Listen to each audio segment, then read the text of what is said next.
Assalamu alaikum wa rahmatullah wa barakatuh. Mes sœurs, mes frères, je fais une vidéo au sujet de l'histoire qui a été contée par le prophète sallallahu alayhi wa sallam, rapportée par Shuaib et ainsi que par Muslim. Histoire véridique. L'histoire d'un roi, de son sorcier, d'un moine et d'un jeune homme. Donc ce roi, qui vivait dans une contrée lointaine, un roi riche, puissant, était accompagné d'un sorcier. Ce sorcier avait des pouvoirs maléfiques, magiques. Et ce sorcier prit de l'âge. Et il dit alors au roi, « Il serait temps pour moi d'assurer ma relève. » Le roi lui laissa carte blanche. À partir de là, il choisit un jeune homme doux, sage, plein de lucidité et de raison. Il voulut l'éduquer comme il voulait et lui apprendre la sorcellerie. Sauf que ce jeune homme côtoyait un moine. Et quand il se rendait à ses cours de sorcellerie, il passait toujours voir le moine chez qui il trouvait une certaine sagesse, une certaine douceur, une certaine assurance, confiance. Le problème, c'est qu'il perdait du temps. Il arrivait soit en retard au cours de sorcellerie, et il se faisait gronder par le sorcier, ou il arrivait en retard chez ses parents le soir, au retour. Alors le moine lui dit, pour qu'il continue à apprendre des connaissances de la part du moine, si tu arrives en retard au cours de sorcellerie, dis au sorcier que tu as été retenu par tes parents. Et que si tu arrives en retard chez tes parents, dis que tu as été retenu à tes cours de sorcellerie. À partir de là, il put continuer à voir le moine et continuer à recevoir le message divin. Le message d'un Dieu unique, d'une divinité unique. Allahu Ahad, Subhanallah. Sauf que le sorcier était vraiment, vraiment dur. Très, très, très, très dur. Quelqu'un de très mauvais, profondément. Alors il fut un jour où le jeune homme prit la place du sorcier, puisque le sorcier mourut. Et le jeune homme transmettait le message que le moine lui avait lui-même transmis. Donc auprès des courtisans du roi, au sein de la cour du roi. Ce message se répandit, et un jour, un courtisan alla voir le roi et lui dit « Oh, toi roi, toi qui es puissant, sache qu'il y a il y a un Dieu qui est plus puissant que toi. » Et le roi n'en crut pas ses oreilles. « Comment ça? Qui te dit qui peut être plus puissant que moi, plus riche que moi, plus souverain que moi ?» Et il lui dit un Dieu unique, Al-Hab, un Dieu unique, un Seigneur, le Seigneur des univers, Al-Rabbil Alamin. Et là, le roi, pris de colère, lui demanda, qui t'a dit ça? Qui diffuse ce message? Et c'est là qu'il lui parla du jeune homme, plein de sagesse. Il fit emprisonner le courtisan, et il fit emprisonner le jeune homme. Et donc il demanda au jeune homme, qui t'a enseigné ce message? D'où vient cette parole? Est-ce qu'elle vient de toi? Et le jeune homme lui parla d'un moine. Alors ils firent, arrêter le moine, et ils demandèrent au moine de renier sa foi. Sauf que le moine ne renia pas sa foi. Il resta solide, sûr, véridique. Et le roi décida alors de lui couper la tête, pour lui donner une bonne leçon et faire peur au jeune homme et aux courtisans qui croyaient au message également. Ils lui ont couper la tête, la boîte crânienne.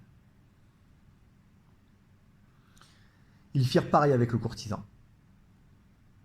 qui renia pas ce message d'un Dieu unique, d'un Créateur suprême.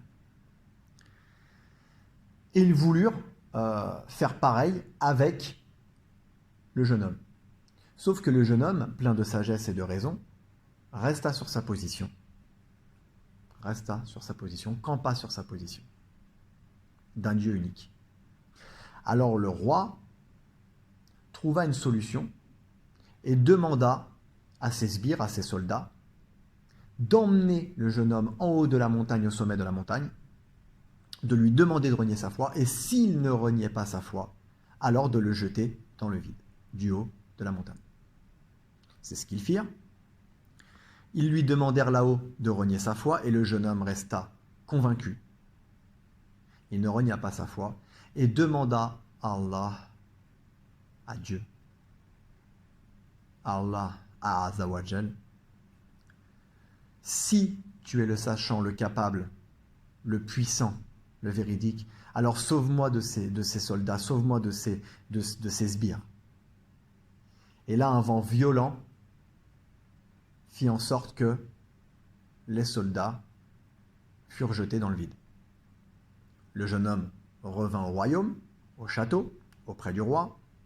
Et le roi lui demanda, mais qu'est-ce qui s'est passé? Comment cela se fait-il que tu sois encore en vie? Et là, il lui dit, par la grâce d'Allah, par la grâce du Seigneur, ils ont été jetés dans le vide, tes sbires ont été jetés dans le vide. Alors il demanda à d'autres sbires, à d'autres soldats, emmenez ce jeune homme qui ne veut toujours pas renier sa foi, emmenez-le loin de moi, en pleine mer, et demandez-lui de renier sa foi, et s'il ne renie pas sa foi, alors jetez-le en pleine mer, et laissez-le. C'est ce que les sbires, les soldats firent. Ils lui demandèrent de renier sa foi sur le bateau, ce qu'il ne fit pas. Et ensuite, à partir de là, par rapport à ces sbires, il demanda l'aide de Allah subhanahu wa ta'ala. Sauve-moi, ô Seigneur, de ces sbires, si tu es le véridique, si tu es le sachant, si tu es le créateur de la terre, des univers. Et ils firent renverser donc les sbires à l'eau.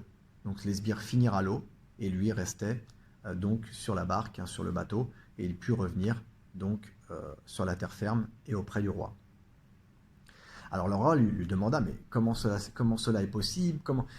C'est impossible, c'est moi, je suis le Seigneur, je suis... Et il lui dit, le jeune homme lui dit avec sagesse, si tu veux vraiment me tuer, alors il faut que tu m'accroches, que tu me crucifies à une croix, et avec une arbalète, un arc et une flèche, tu vises ma tempe. Et en visant ma tempe, tu dis haut et fort, par Dieu, par Allah, fais que cette flèche tue cet homme. Et c'est ce qu'il fit. Donc ils le crucifièrent, ils crucifièrent le jeune homme. Ils visèrent la tempe donc avec l'arc et la flèche. Donc ils visèrent la tempe. En ayant dit devant tout le monde, sur la place publique, parce qu'il y avait tous les courtisans, hommes et femmes, par Dieu le Créateur suprême, par Dieu le Créateur de l'univers, fais que cette flèche tue ce jeune homme. Et la flèche, effectivement, tua le jeune homme sur le coup. Et alors là, la sagesse, c'est que tout le monde, tous ceux qui étaient présents, crurent en un Seigneur. Et c'est ça la force de Allah subhanahu wa ta'ala. C'est que tout le monde crut en un Seigneur, en un Dieu unique. Allahu Ahad, Allahu Akbar. Et alors là, le roi, désemparé, pris au piège, fit creuser des tranchées. Il fit creuser des tranchées tout autour de la cité. Et il fit jeter et tuer, brûler tous ceux qui crurent en un Dieu unique, en la divinité. Allah. Et à un moment donné, au sein de ces personnes qui ont été tuées, il y avait une mère avec son enfant, donc qui faisait partie de la cour. Et cette mère, ben, elle a pris peur. Elle croyait en un Dieu unique. Mais elle a pris peur. Avec son nourrisson dans les mains, elle a pris peur, elle n'osait plus sauter. Ah, on l'a forcée à sauter, mais elle ne voulait pas sauter, elle commençait à pleurer. Et là, son nourrisson se mit à lui parler. Et son nourrisson lui dit, ô mère, sache que ce qui nous attend après cette vie éphémère, après cette folie, après ces injustices, ces tortures, sache que ce qui nous attend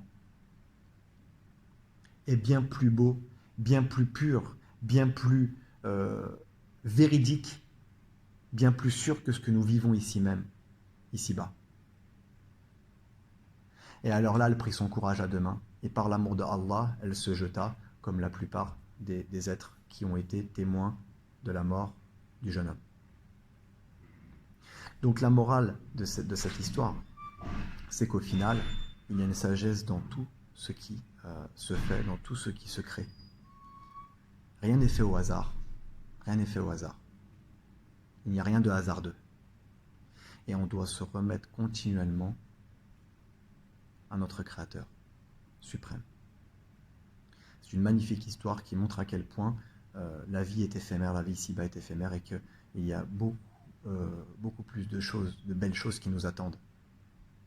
Et que c'est tout de suite, c'est maintenant qu'on doit travailler sur notre âme et qu'on doit travailler sur notre djihad, notre travail intérieur, le travail sur notre fort intérieur, sur notre âme, sur notre nefs. Et que peu importe ce qui se passe, la vérité sera toujours mise en avant. À bientôt, j'espère. Assalamu alaikum wa rahmatullahi wa barakatuh. Prenez soin de vous, prenez soin des vôtres.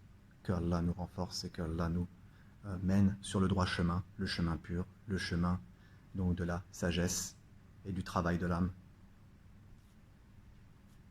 Amin.